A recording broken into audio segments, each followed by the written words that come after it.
La frase pan y circo es una traducción directa de la expresión latina panem et circensis, que fue por primera vez usada, por lo menos que sepamos nosotros, por el romano Juvenal en su obra Sátira 10.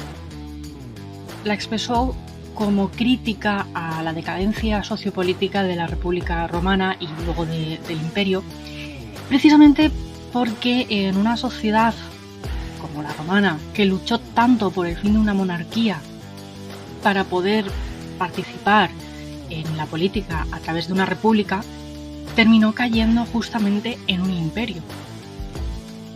Los políticos de la época de Juvenal se ganaban al pueblo precisamente repartiendo pan entre los grupos más necesitados. Primero lo repartían a bajo precio, gracias a la conquista de Egipto, que era conocido como el granero de Roma, y posteriormente daba pan gratis, por lo menos a las clases más pobres. No solo en la propia Roma, sino en todo el Imperio Romano. También ofrecía grandes espectáculos en los circos a lo largo de todo el territorio, aunque más especialmente en Roma, en el recién estrenado Coliseo Romano, el más grande que se había construido hasta el momento. Esta falsa generosidad y esa política de distracción permitía a los políticos hacer y deshacer sin tener que preocuparse porque el pueblo muestre demasiado interés en las acciones de sus gobernantes, en las crisis que están ocurriendo en el momento, en la subida de la criminalidad, la corrupción de altos cargos, etcétera, etcétera, ya que mientras la gente está distraída, la crítica hacia el gobierno es casi nula. ¿Os va sonando de algo? Quizás no, porque tenemos demasiado interiorizadas estas prácticas de distracción. Hay que tener en cuenta que el primero en ejercer esta política de pan y circo fue el gran estratega Julio César, aunque no fue el único.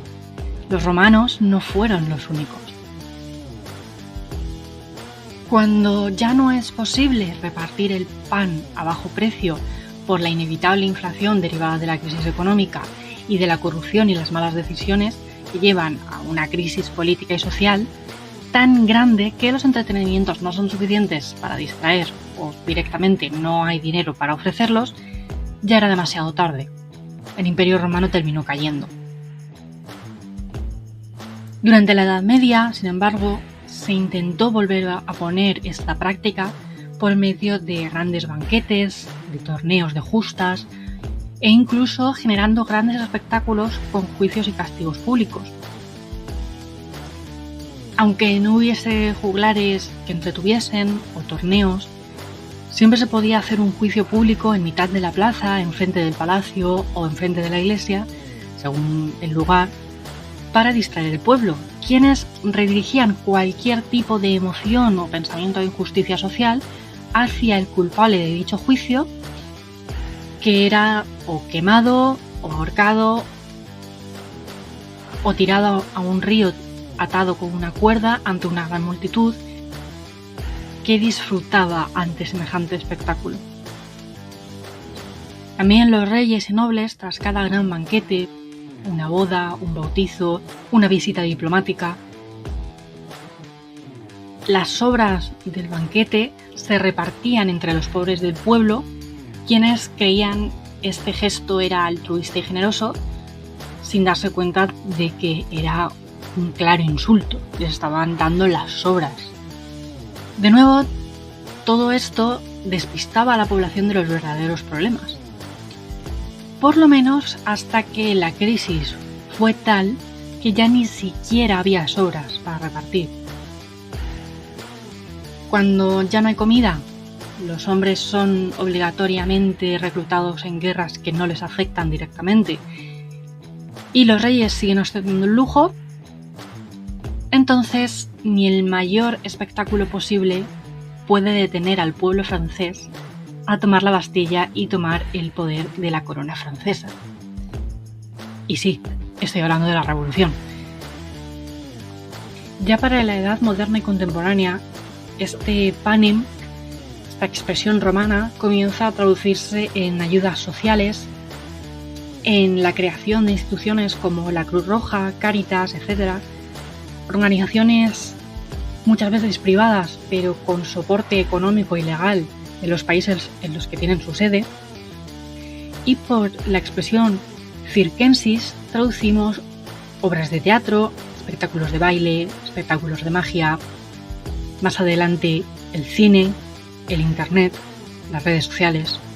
Y por supuesto podría pararme aquí, como muchos antes que yo, en la plataforma de YouTube, pararme en la distracción y los problemas de estos dos últimos, de internet y las redes sociales, pero hoy prefiero hablar de otro entretenimiento, los deportes.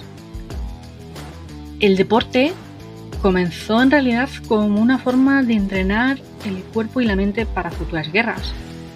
Ya en época griega había torneos de lucha, en época romana gran parte de los espectáculos del circo consistían en luchas de gladiadores, carreras de cuadrigas, lanzamientos de javelinas y otros que podrían considerarse deporte.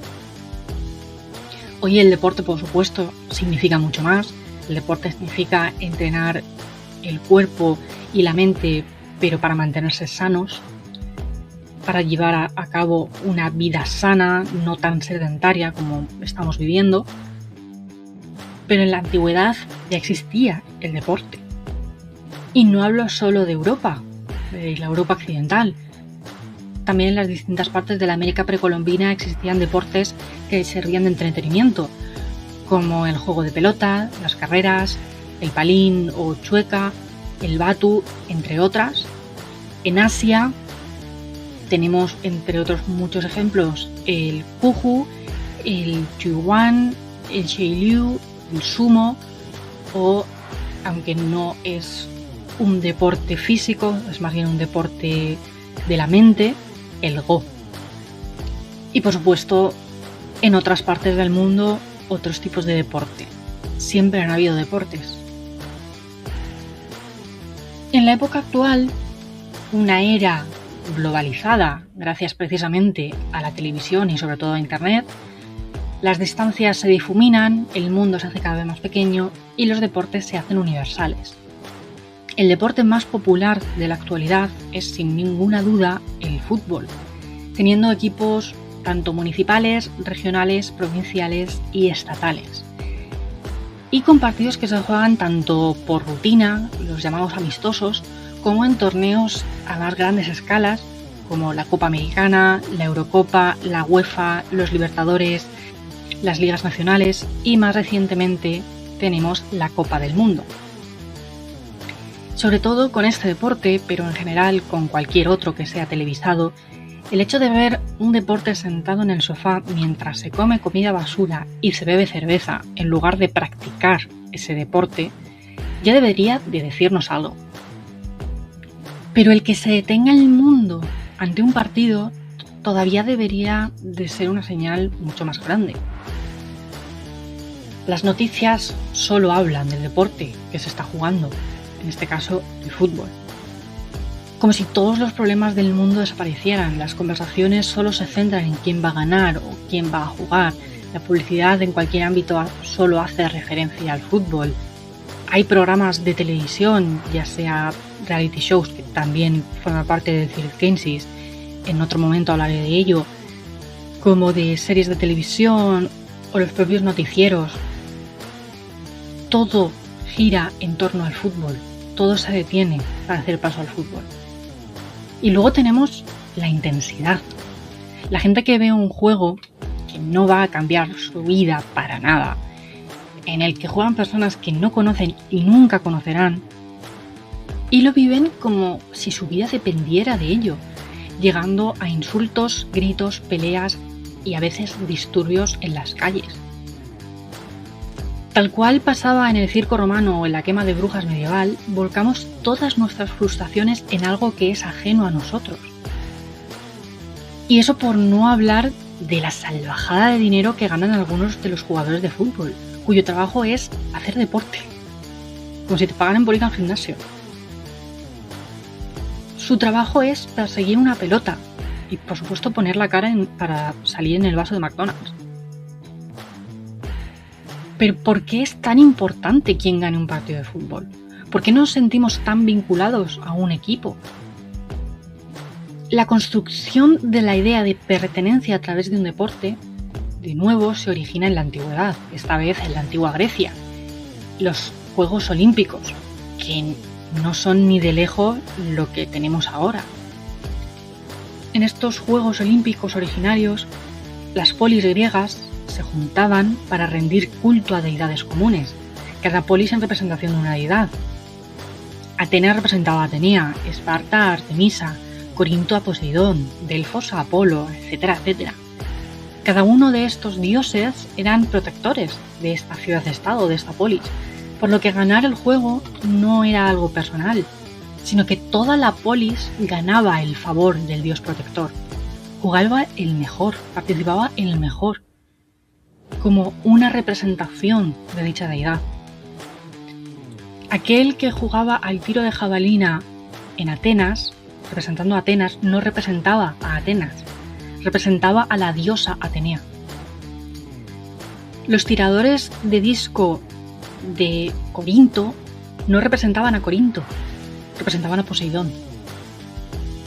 Por lo que no ganaban en un juego, ganaban el favor de su dios protector, el respeto del resto de dioses y el respeto del resto de las polis.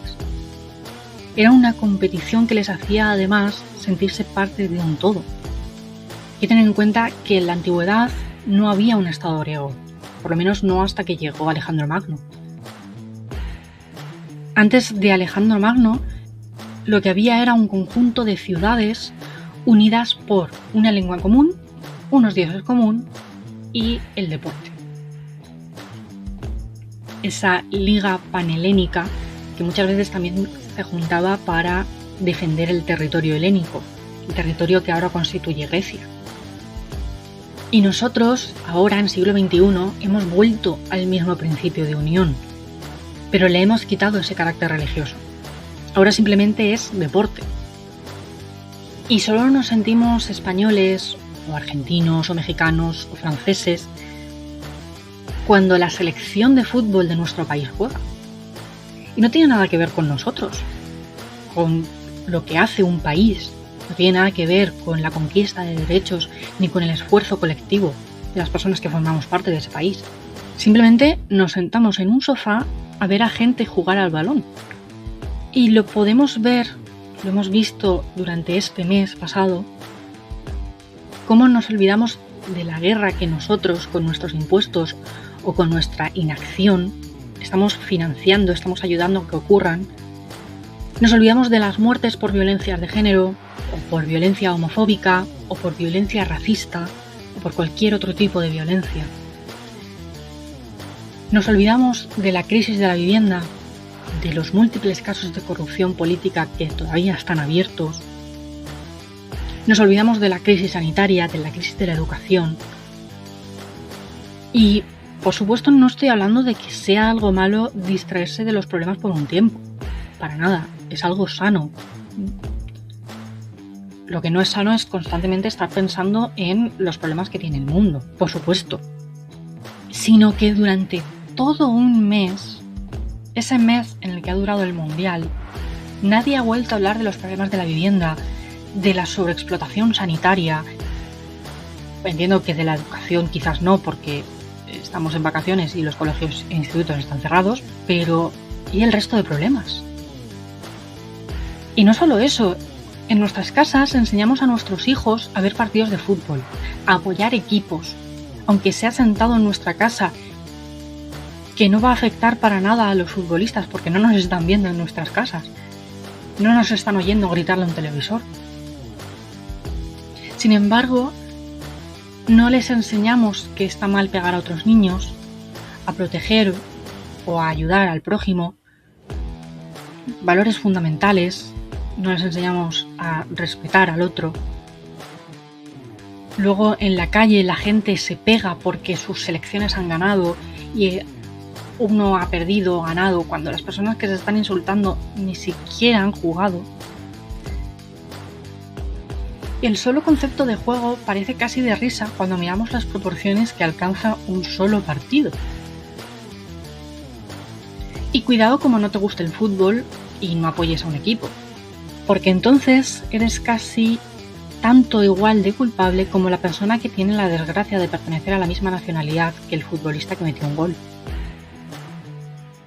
Así que La próxima vez que tengas tu cara pintada, tu bufanda del color de la bandera y estés gritando insultos a una pantalla, piensa en si te comportaste de esa manera la última vez que viste en esa misma televisión cómo violaron y asesinaron a una niña, o cuando no le llegó la ayuda a la dependencia a tu madre porque un político de turno, y siéntete libre en este momento de mirarlo cuando le enfoquen en las gradas, se ha llevado ese dinero al bolsillo. Piensa por qué no te has indignado tanto como cuando perdió tu equipo. Espero que esto os haya hecho reflexionar. Por supuesto, no os estoy diciendo que no veáis más partidos de fútbol, sino que reflexionéis en qué es lo realmente importante, qué es lo que realmente merece que estéis gritando, chillando, yéndoos de manifestaciones por las calles. Dicho lo cual, viva el pan y circo y viva el deporte.